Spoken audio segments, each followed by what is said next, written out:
First impressions are everything in life, especially selling real estate. This is Jessica Bordelon, Realtor with Berkshire Hathaway in New Orleans. Let's take a look about how to take a room from this condition and revitalize it into this condition.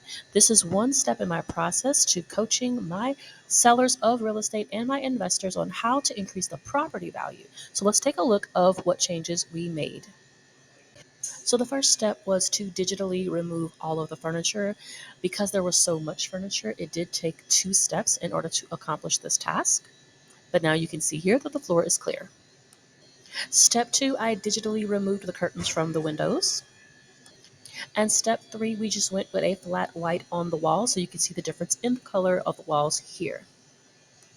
And one final important adjustment was the changing of the lighting fixture in the middle of the room to something more modern and sleek to really fully bring this design together.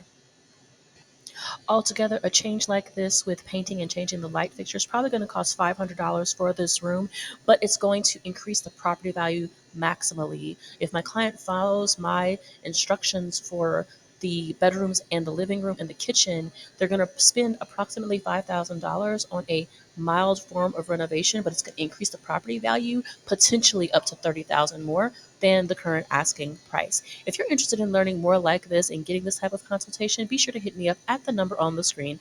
Once again, this is Jessica Bordelon, Realtor with Berkshire Hathaway in New Orleans.